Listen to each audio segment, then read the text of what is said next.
Hey everyone, this is Avian Picture Show. I am back with Erik. We are here to discuss the Avatar sequel, The Way of Water.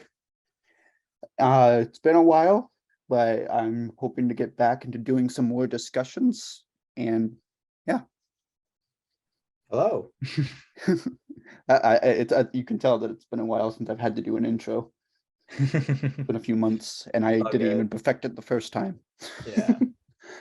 But anyway, so I think the best way to start off talking about this movie is to just get the obvious out of the way, and that is it is a very visually stunning movie, Oh and yeah. that's not a That's debate. undisputable. Yeah. Yeah, and but I think it's like I guess to start, it's like why do you think that is? I mean, because it's taken 13 years. Like this man has been sitting on this movie, and all of its upcoming innumerable sequels, just because he's waiting for the tech to be right for this. Hmm. Um, and so you expect going into it, like, okay, he didn't half-ass this, and that's absolutely obvious just from watching any frame of this movie. Is Hmm. that James Cameron is like putting his entire being into making these movies, um, for better or for worse. I don't know. Yeah. Um,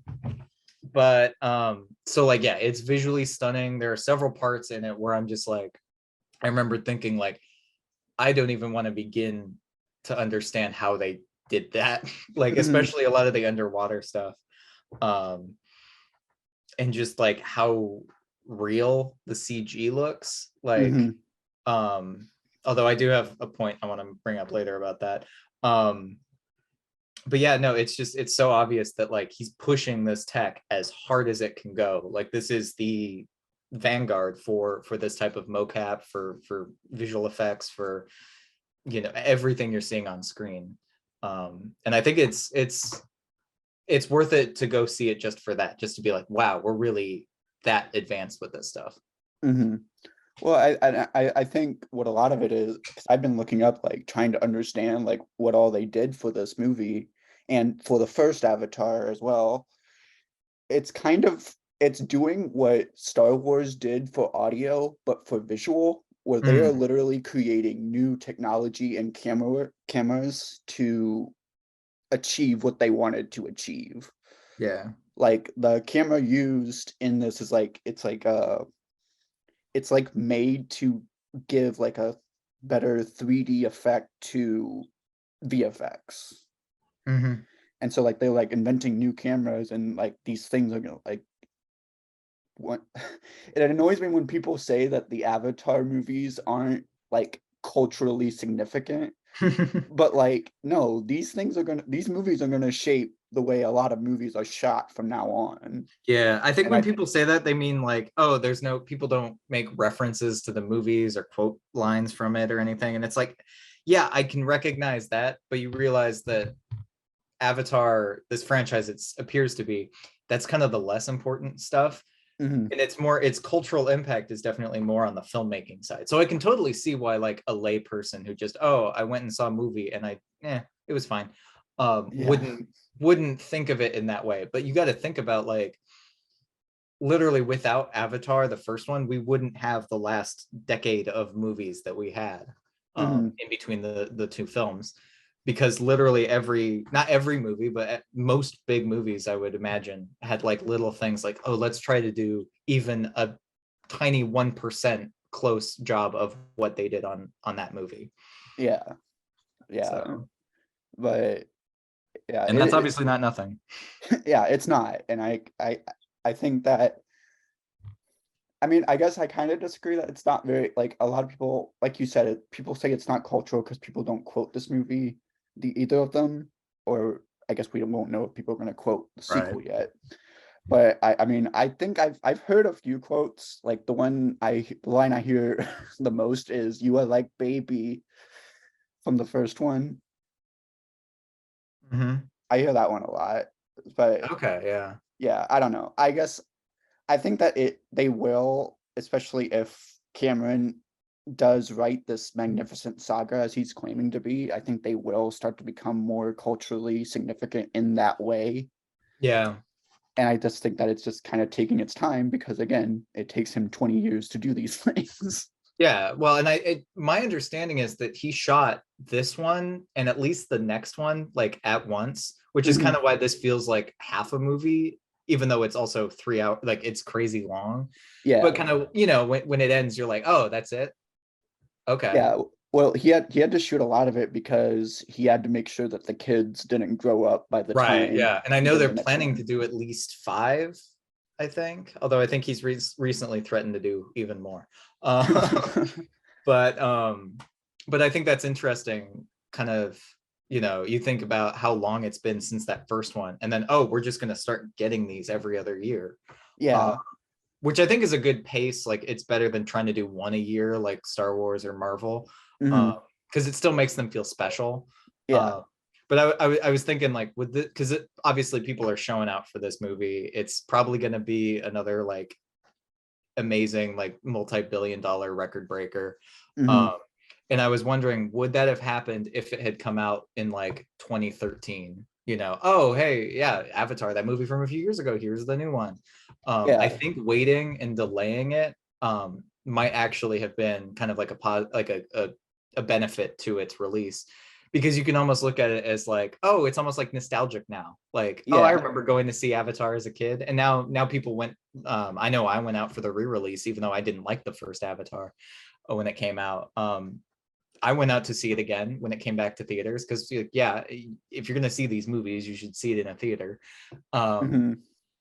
and also, just you know, it's been so long that hey, maybe my opinions have changed, and they had. So I Yeah. think that's kind of an interesting.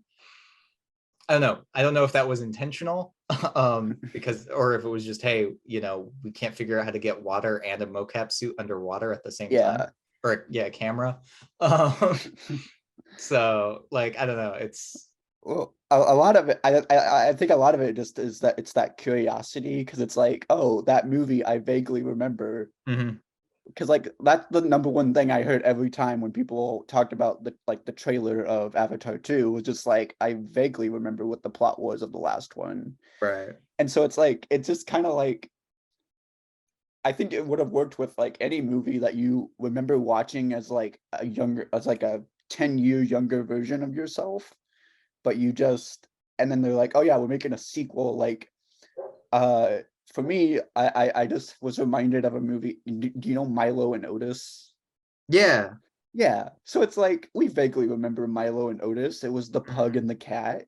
And so if they were just suddenly to be like, we're gonna make a sequel to that movie, we'd be a little curious because it'd be like, I don't even remember what this is. Why are you making a sequel to it? Right. Well, it's kind of like it's a very similar hat trick that like Top Gun pulled off this year, right? Oh yeah, yeah. Where it's like, oh, it's super late sequel.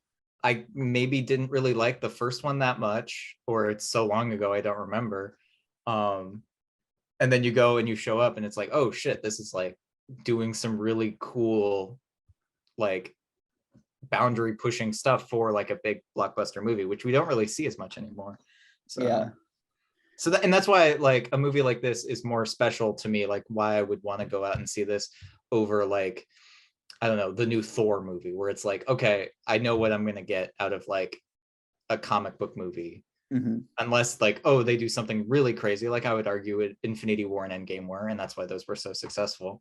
Hmm. Um, whereas with this, it's like I don't know. I feel like James Cameron's just insane enough, and he has like the biggest blank check in Hollywood to just do whatever the hell he wants. So I'm like, okay, I'm gonna go show up opening day and see what the hell what you came up with. So Yeah.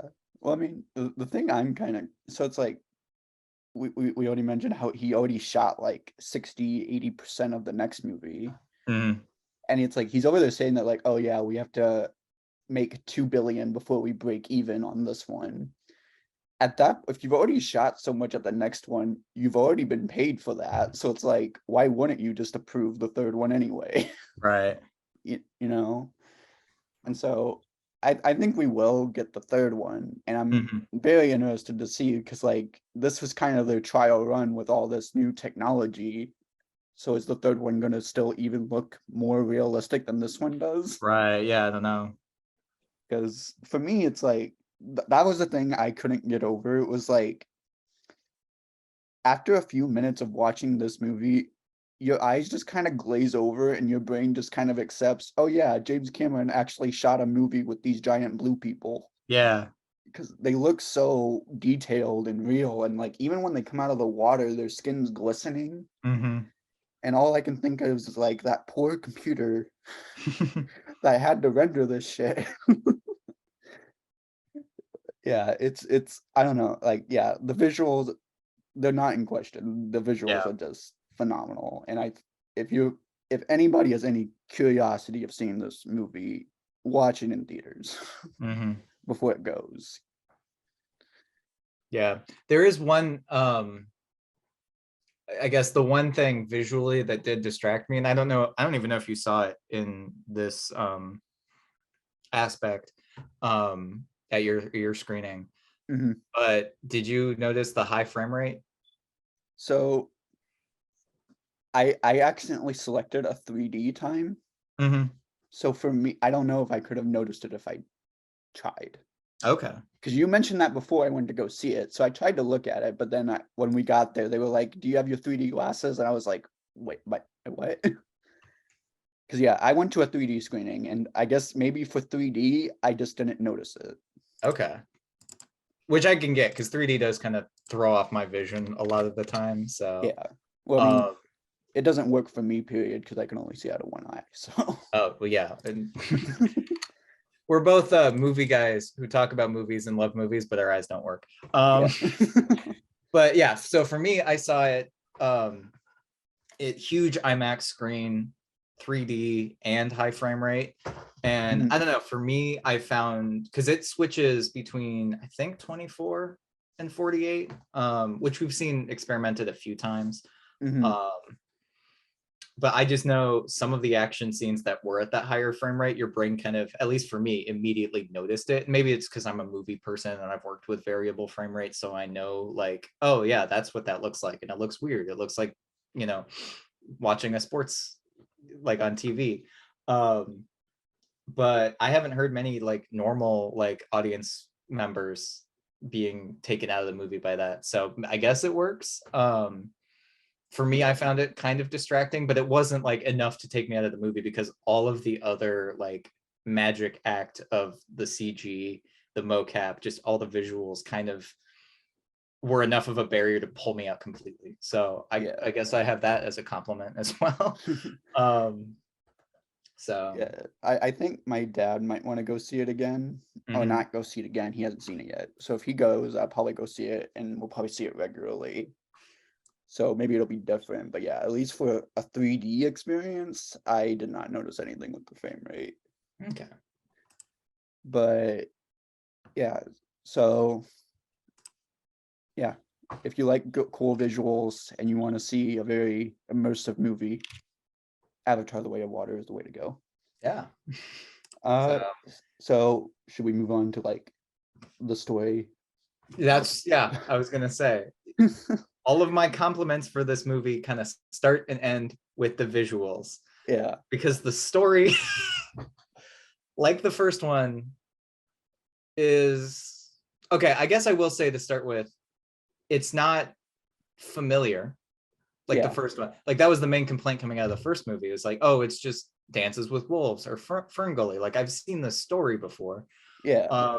This one, no, I can say it's a pretty original story, at least structure wise. Mhm. Um, but it's also just like kind of baffling sometimes. Where it's like they'll introduce like, oh, here's like this crazy important plot point, you have to remember it, we're going to focus on it, never brought up again for the rest of the movie. Yeah. It's like I know they're setting up for future movies, but it was just so like, I don't know, it was strange. It was a strange structure for a movie. Like I remember thinking like within like the first 5 minutes they start throwing all of this stuff at you, and it's like for a normal audience goer who hasn't probably seen the first one in like 13 years, they might Mhm. want a bit of a recap of like, oh okay, yeah, this and this, and like because there is like a lot of lore stuff to keep in mind, and already they're like, nope, screw that. Like if you forgot, that's on you. We're barreling ahead with all this crazy new stuff. um like the weird like immaculate birth and the fact that the villain is back from the Yeah. first one. And and also there's this kid, and also, oh yeah, our main characters have kids of their own, and it's just like, wow, this is a lot. And then, eventually we go and meet the water tribe, and we have to learn all this stuff about them too. So it's like, wow, okay, is this all going to be on the test? um Yeah. Well, like so for it is a bit much story wise, but yeah. Well, for me, it was like because a big part, obviously a big part of this film is like taking the time to just be immersed in the world of Pandora. for Like sure. so much of it is just like, oh, look at this, look at the characters learning the way of water and all that. And so the only way I can compare it was like it has the plot structure of an FPS shooter. I've You heard know, people say that, and I guess I don't play enough shooters, but that's well, interesting. so like the way like games like Halo or Call of Duty work is you get a bunch of story in the cutscenes, little tidbits of it, and then little tidbits in the gameplay, but the gameplay is mostly just there to like give you something to do. Hmm. And that's kind of how this movie is structured, where it's like you have 5 minutes of story and then 10 minutes of the characters just doing stuff and hanging out and like being immersed in the world. Okay. Because it's like so like the scene where they're like wailing or Yeah. whatever, it's like the first part of the cutscene is like, oh yeah, we do whaling and that's part of like why the humans are here. That's part of the story. Hmm. We get a scene of how the whaling process works on Pandora, and then we get a scene of why they do this. And so that would be the cutscene point. Gotcha. And so from that's how that like it I, I'm able to, I feel like I get it because yeah, I played FPS campaigns. And so it's like I just see that structure with it. And so for me it's just turn your brain off during the gameplay sections and then pay attention to the story. Hmm. That being said, the story is still very thin. Yes. So, and it's like I think the moment I realized that kind of like the plot itself wasn't really working for me was like, do we want to do spoilers, or are we gonna? I think that like if you're gonna click on a discussion video, you should expect spoilers. Okay. When the eldest son dies, and it's like this big emotional moment, and I'm like, wow, I don't know this kid. Like, Yeah, sorry that happened, but like, I don't know. yeah, And like then yeah, and there's just like, it's clear that they're setting up all this stuff, but it was weird to have like, oh yeah, Sigourney Weaver is back in like that weird dream flashback, but it's like she wasn't much of a character in the first one, so it's like, am I supposed to feel nostalgic or what? And then yeah, everything to do with like the kid thing was just strange. Like, I'm here for it because it's weird, and it's something I'm not going to see in any other type of movie, but like, I don't know if it really works. uh, yeah, One thing I will say, the one character I thought was fleshed out, I mean, Jake was fleshed out better, I thought. for sure. It was like, it was interesting to see him now fully like, oh yeah, this guy's not a Marine anymore. He is just, the Well, yeah, chief, like he's a and he's the Navi, but he father. has the still has the Marine tendencies. Right, yeah. Um, but the character, I actually thought it was really interesting what they did with the villain, Mhm. whose name I can't remember, but the Stephen Lang guy.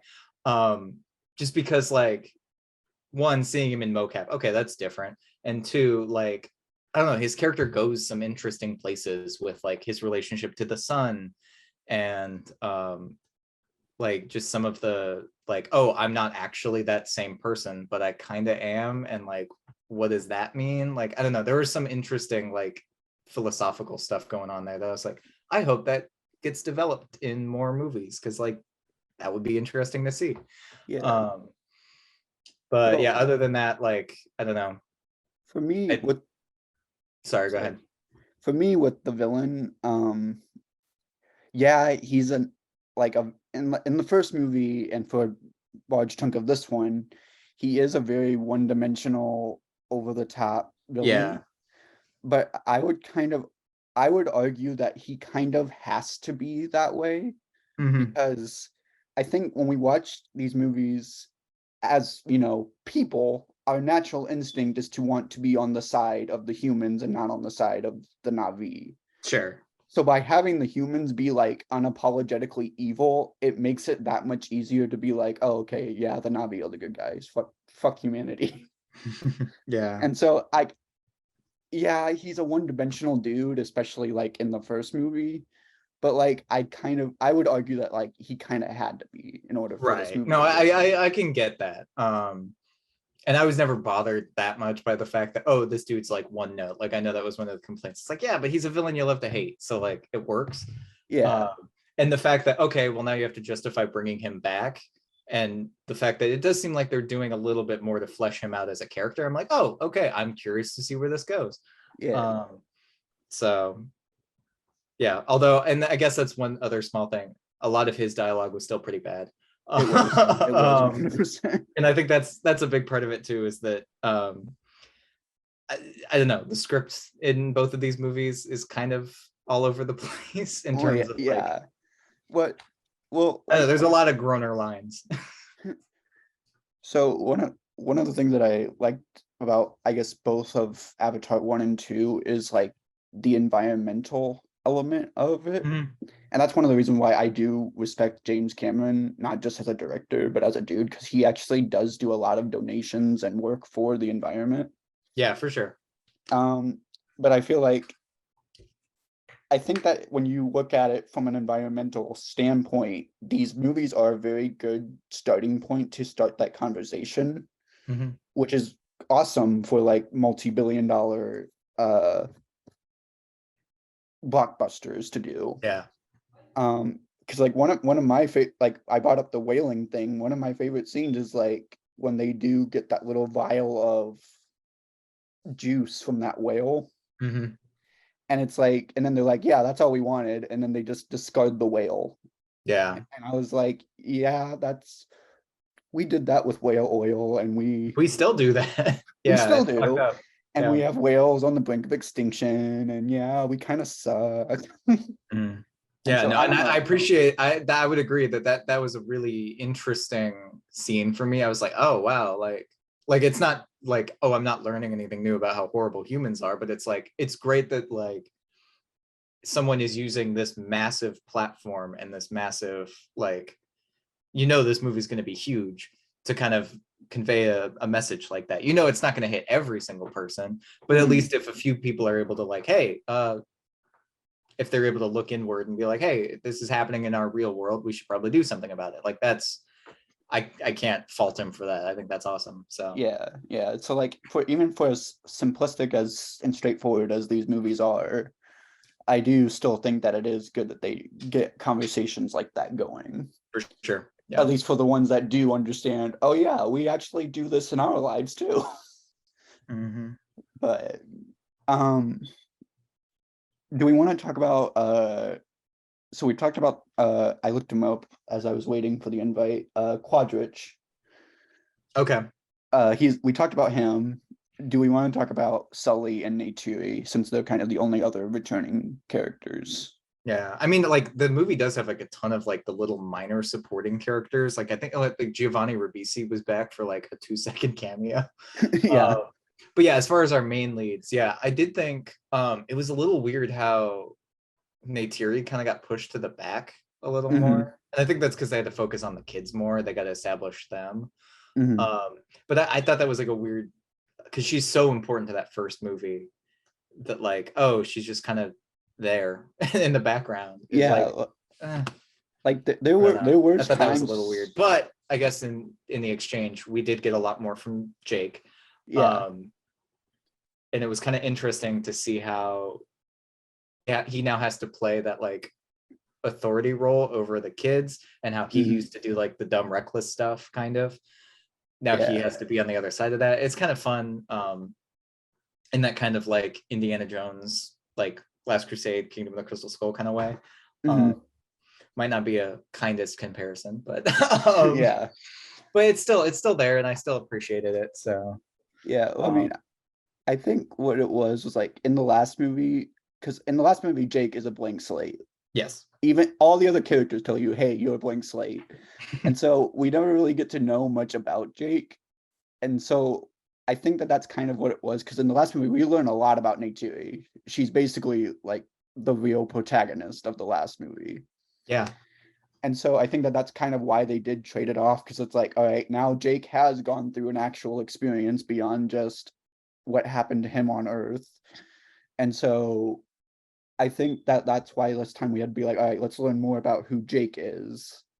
And then Neytiri kind of has to take a back seat, Mhm. if that makes sense. Yeah. But I think that now that we have been introduced to all these kids, and now we have Jake fleshed out, and then Neytiri uh got fleshed out in the first movie.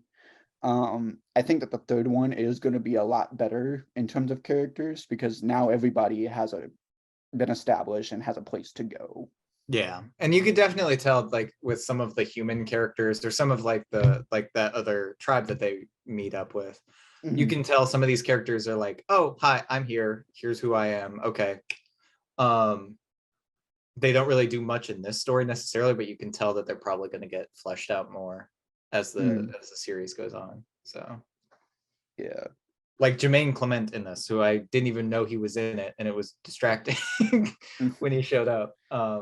But he like literally walks in and is like, "Hi, I am this character, and this is what I do. You see you next time." And I'm like, "Okay, cool, got it." So Well, the other returning, so like Michelle Rodriguez, she was in the first movie, wasn't she? Like yes, and she did she was not the come back in pilot. this one. She died, didn't she? Or Yeah, okay. yeah, because she was Rogue One. Okay, yeah, I always yeah. remembered that.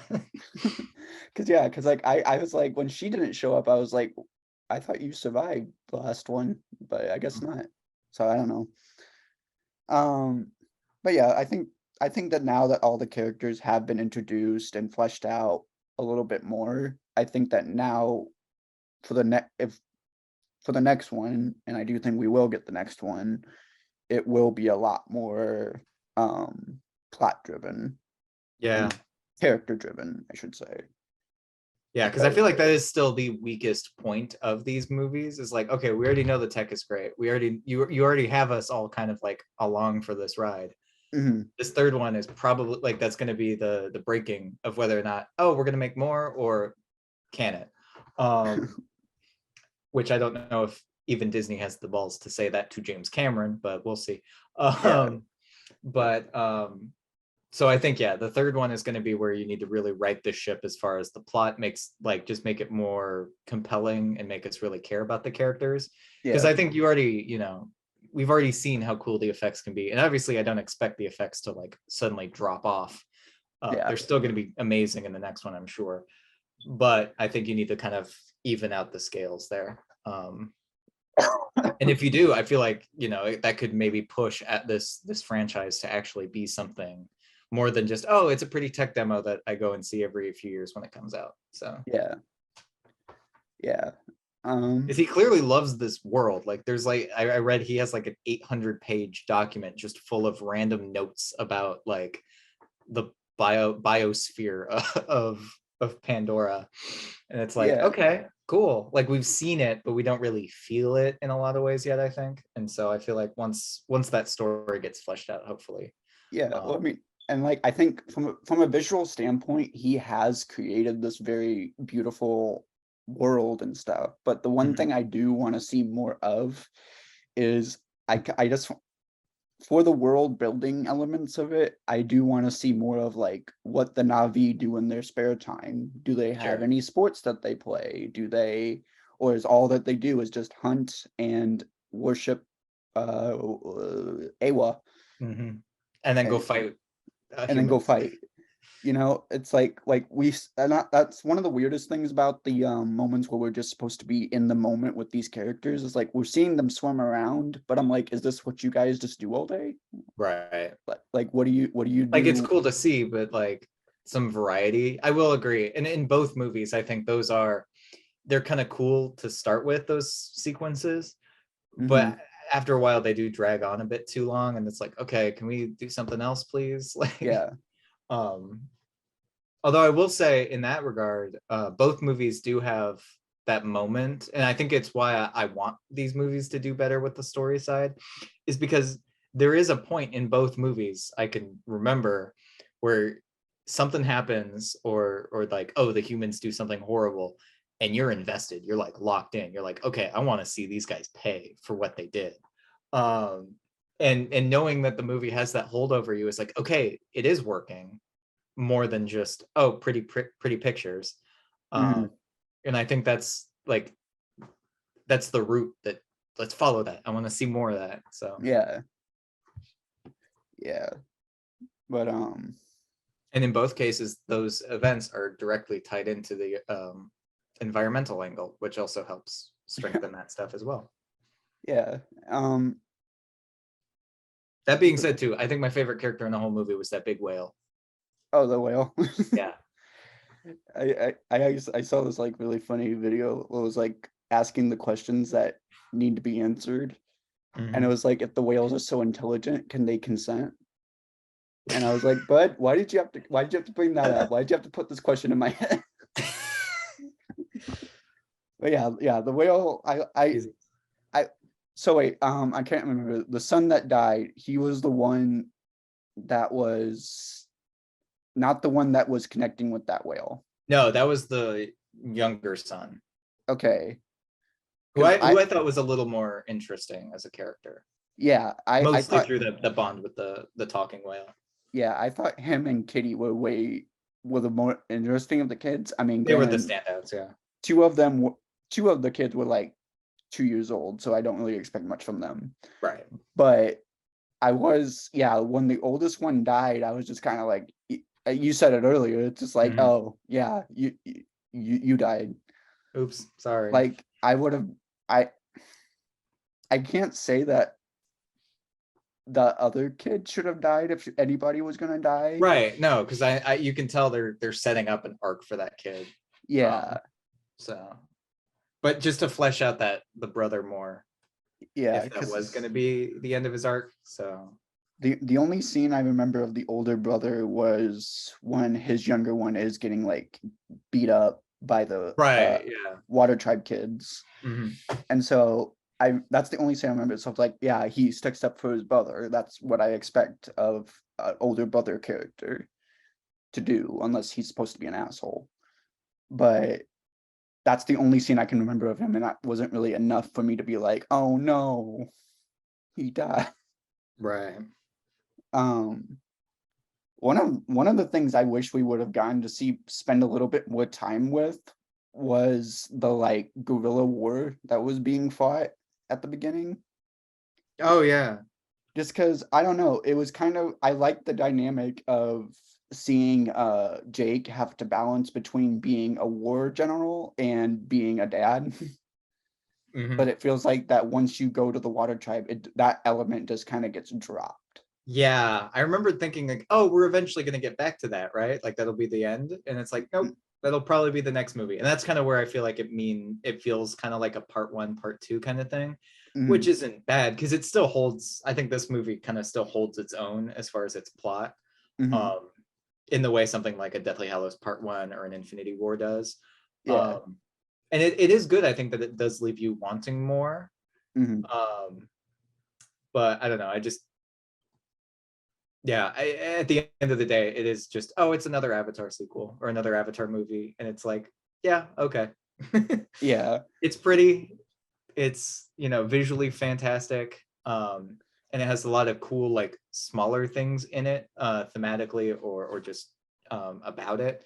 um but like, it's not super memorable. Like that was the first, like, I remember somebody online, like a day or two later, I read like a tweet of someone saying, oh, remember when this happened? I was like, no, I didn't. And that's like a major plot point. That's a problem. If I Yeah. already forgotten, I just saw this movie like a day ago. So, Yeah. Well, it's I feel like so Cameron said that like yeah, he has all of these movies already laid out and like what's going to happen in each one of them. And like he was going on about like how when he delivered the script for movie 4 or 5, mhm. that like the studio returned with the only note being holy shit, you know?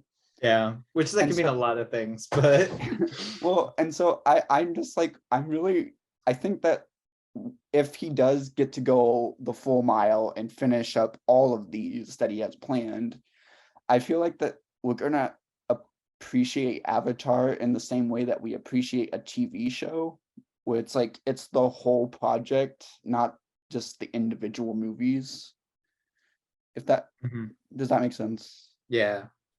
Because yeah, because like a lot of the like yeah, like both of these movies we've said that like they feel like building blocks, and then the final, hopefully the next one at least will be like actually plot driven and like Yeah.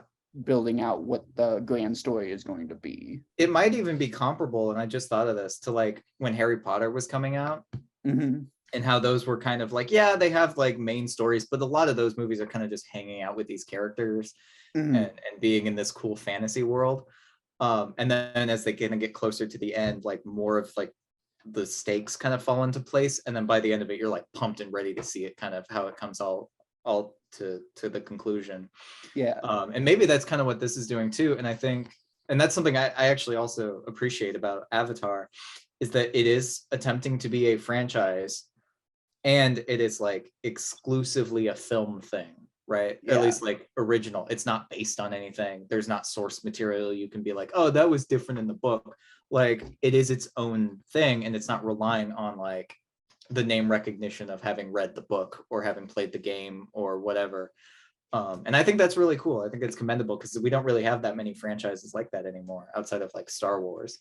So Yeah. Or like and like especially for modern day, like that is very rare. Like the only other franchise I can think of that has done that is Stranger Things. yeah, a Of like recent one. in Yeah. recent years, yeah, obviously, but Mhm. That's a good uh point. yeah, I'm really trying. I'm not now that you brought that up. I'm really sitting here trying to think of what other franchises that aren't based on anything Yeah, because out most there. Yeah, everything, even if you don't think of it, like, oh, nope, that was based on a comic book or that was based on a novel. So, yeah, because I'm really sitting here thinking. yeah, not saying those are bad, because they Yeah, still have yeah, their like place. it Because doesn't like, make. yeah, like, oh, we're getting another Indiana Jones next year. That wasn't based on anything, so that's kind of Yeah. cool. But like, it's Wait, not, is huh? Indiana Jones a book first? No, it's not. It was originally just it was a movie. Okay, So but yeah, like just I guess I'm trying to think in terms of like things that are completely new and exclusive to either film or television. yeah, I mean, you got stuff like Breaking Bad and stuff like that, Well, but okay, yeah, maybe I should just say films. In which case, yes, yeah. then yeah, Avatar really is the only thing that has been brand new for film specifically. Yeah, and that's why I've always like, yeah, oh, it's the number one biggest movie ever, the first one. Yeah. Which I don't know if this one's gonna top it or get close. I assume it probably will get pretty close, just because I know everyone I know or have talked to has been like, yeah, I'm gonna go see it this weekend. Um, Even like non-movie people. So like, I don't know if it'll kind of have that same sort of like just in sheer numbers success as the first one, but I do think it is cool that we have at least one franchise now that is kind of in that A list, heavy hitter category, and it's not based on anything, so Yeah. it's Yeah. not a spin-off or an adaptation or it's just its own thing. So Yeah, and that's kind of neat. and I think that the thing about that that makes it nice, you kind of touched on it, is that yeah, there is no like, you know, you don't have that one asshole who's sitting off in the corner and he's like, "Oh, don't get invested in that character because in the book he died." And I'm like, Yeah. "Oh, okay." Yeah, and I think that's like, it's a weird thing about Avatar, because it's like, I think that's like a part of the no cultural impact joke, is that, oh, it doesn't have like a ridiculous fan base like Star Wars or Harry Potter or Game of Thrones or something like that. Mhm. But maybe that's kind of like to its benefit, that you don't have like that like huge crowds of like obnoxious dudes being like, oh, they ruined this thing by making it woke, or like, or like, you don't really see that for Avatar, and I think that does help it stand out in a weird way. Mhm. It doesn't really conform to how we perceive a franchise now in this like post MCU kind of world. Yeah. So, I guess and I think that's commendable, at least for it just being its own weird little thing. So, do you see like with the way that these are going now, do you see like Jake being like I'm Jake or Neytiri or both being like iconic in the sense that like Darth Vader or Spider-Man are iconic? Not yet. But again, we're just at part two of however long this franchise is going to be. Hmm. Um, it's hard to say. I don't even. There could be a character who shows up in the next one who ends up just becoming that like staple of cinema. Yeah. Uh, I mean, I think I've already seen like the Navi just as like a design has already kind of gotten that as like the closest that this franchise probably has. Yeah. Uh, like I know I've been to I was at a movie theater. It was like an AMC in Chicago or something not too long ago, and I had one of those big murals with like golden age movie stars and all these like the characters, iconic figures from movies, and they had Neytiri on there. So I was like, oh, okay. Yeah. Well, I mean, like, and I know I've seen like on TikTok, like you have people who do like special effects makeup, and in the preparation for this movie, I saw a bunch of people like posting about like them doing covering themselves in Navi style makeup. Mm-hmm. And so it's like I can see them reaching that point, and I do hope that they do, just because again, that is very impressive for something that isn't based on anything trying to be a franchise. Yeah. Um, I don't know. Yeah, like I mentioned it. I do really hope that he gets to complete whatever it is Cameron's trying to do with Yeah, that's all what I of was these like. I avatars. might not be the biggest fan of Avatar, but I do want to see where this goes. I want to see. Okay, this dude clearly has all of this stuff in his head, and he just wants to get it out. So I'm curious to just follow along on that adventure, I guess, and see where this takes us. So, Yeah. Speaking of like how he has like all of this planned out, is it true that you can actually learn how to speak Navi? Like oh he's yeah, like, I knew someone in high school who could speak Navi. uh, Yeah, she was weird. is it act is it because like I know like for Star Wars what is it There's like the written language for Star Wars, and I don't yeah know if anyone's come up with full conlangs for any of the like other like Huddies or anything. But I yeah know like Elvish is a thing. I've known people who could speak Hylian from Zelda or write it at yeah least. Um, so it's like I think Navi is like a fully realized language, um, which is nuts. But yeah or, like because like but but that goes to show how dedicated Cameron is to this stuff. Is that like, oh yeah, before he even started writing the first movie, he had like a whole language yeah developed. And like I know that they have like musical instruments like that are made up for the thing. There's a really good video about that by Sideways. Shout yeah out to that channel. But like that's the interesting thing. That's like I want to learn more about this because you can clearly tell there is so much more to this world. hmm Um, and it's weird that it kind of does feel distant still, just because it's all kind of like, yeah, like I don't know, the characters I still haven't really gotten a good hook on yet. yeah Um, like visually it's gorgeous, but like it kind of feels shallow, but there is so much more depth there. So it's like, when can we finally dive in and just get to that weird stuff? And I think you do start to see that in this one, where it's like, oh yeah, oops, this kid was born from like a Navi body that was dead somehow. Like, wrap your head around that. Okay. And just kind of weird stuff like that, that they're like, yeah, we're just gonna roll with this and you got to be cool with it. Like, yeah you're just gonna have to accept it. So I'm like, okay, do more weird stuff like that, and just kind of like, I don't know, because it well is the movies are immersive. I'll say that much. It's just yeah there's like a weird disconnect when you go back to like the real world, and it's like, okay, it kind of fades from your memory. So I yeah don't so I got I feel I this kind of makes things up like I saw this one point, I forget who was talking about it. I feel bad because I feel like if I'm going to bring up somebody else's point, I should be crediting them. know. They're on TikTok somewhere. If anybody ever finds that video, send it to me.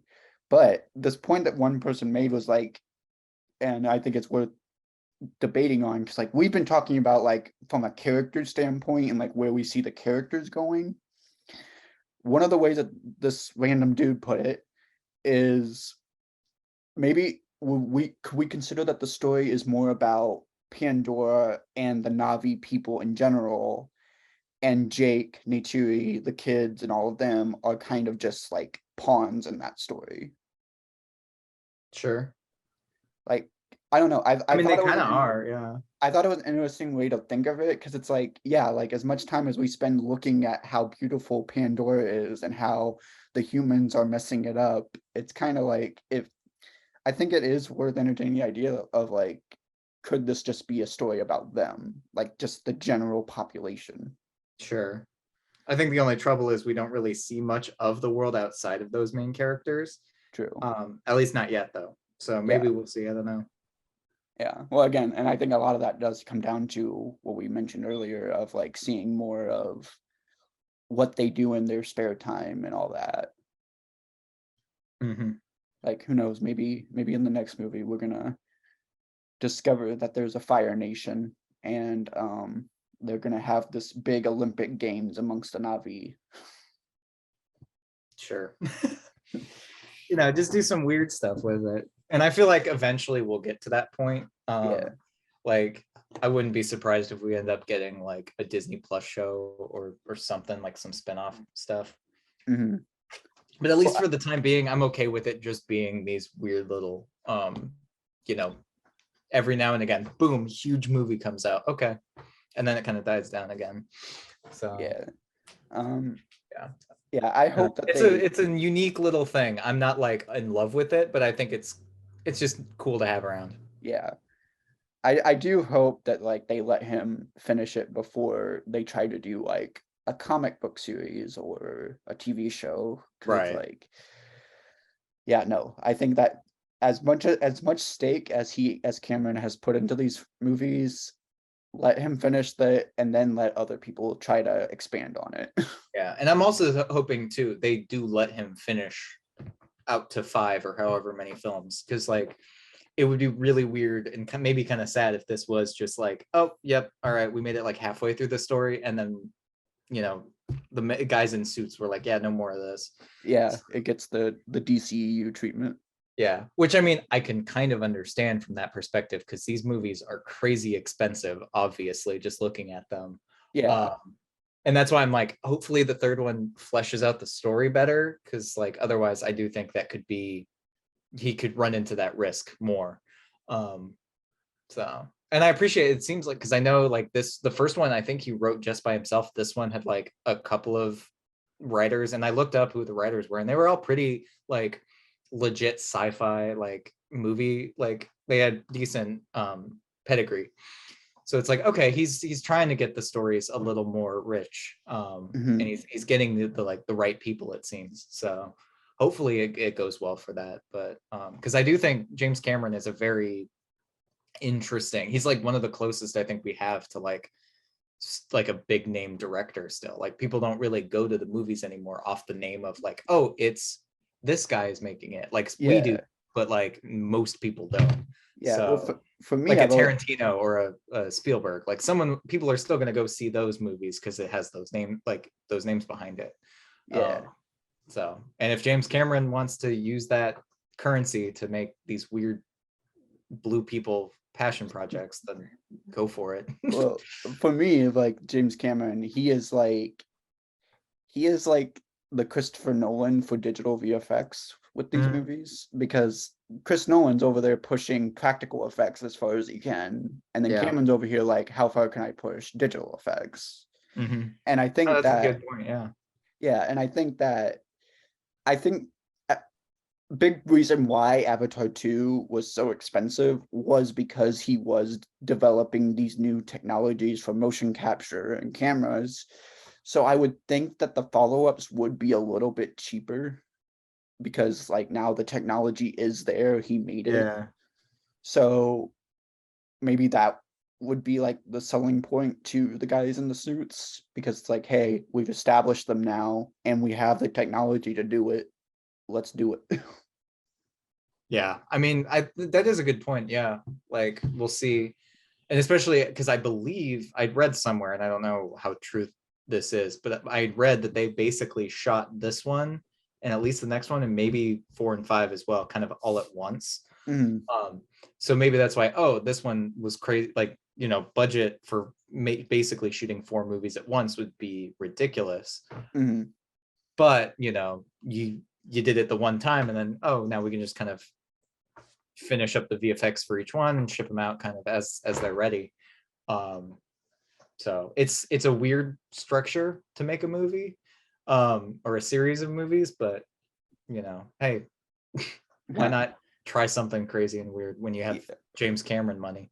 Yeah, well, I mean, I think if it does happen, like I think it could be a real payoff, especially like because one of the problems with like doing movies with kid actors, especially if you're gonna keep it going, is that if you want to do like a flashback or whatever, you have to like find another child actor and then morph their face into it, and it always looks so weird. But like if he's already shot like all these things, he's already ahead of the curve. And Yeah, and what I was gonna say too, he's already got the tech obviously to do that. I mean, we do de-aging all the time in these kinds of movies. And then in this movie, he cast a 70-year-old woman as like a 16-year-old kid, and it didn't feel that distracting. So he's like, yeah, I don't, these kids can age as much as they want. I can regenerate them in my computer.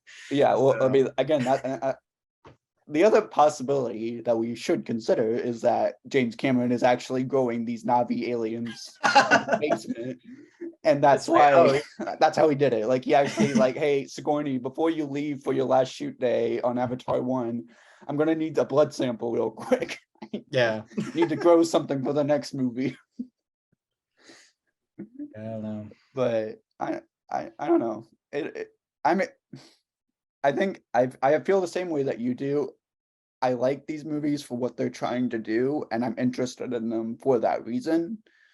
But if they were like, if they didn't have all of that boundary pushing, then yeah, I would just be like, yeah, okay.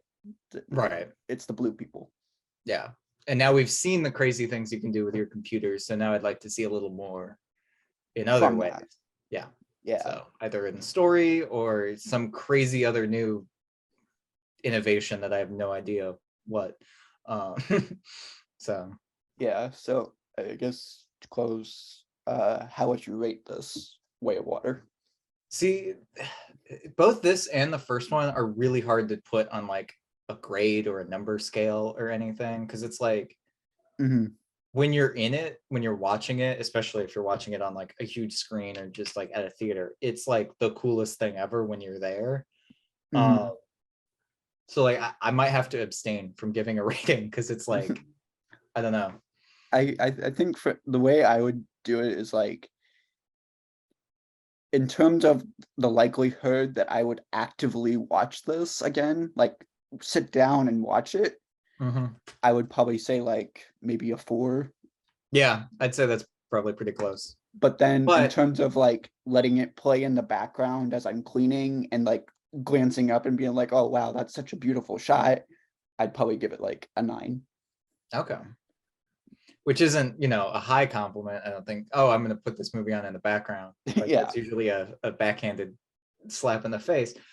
But like, weirdly, I kind of agree in the sense that like, and maybe that is, again, where the third one or future films should probably try harder to keep you invested, not just in, oh my God, this is beautiful, but also like, I really care about these people. I really care about this world beyond, oh, it looks pretty. And like, yeah, the humans are evil, grr. Like, yeah, just fleshing out that stuff a little more. So. Yeah. But I am curious to see where they go next. I'm not like, ooh, eagerly anticipating 2024 with Avatar 3, but like when it comes around, I'm like, yeah, I'm gonna go check that out. Yeah, why not? Yeah. And that counts for something. Yeah, it does. And so yeah, here's to hoping that James Cameron gets to complete his vision. Hopefully. Yep. Assuming the suits don't get upset.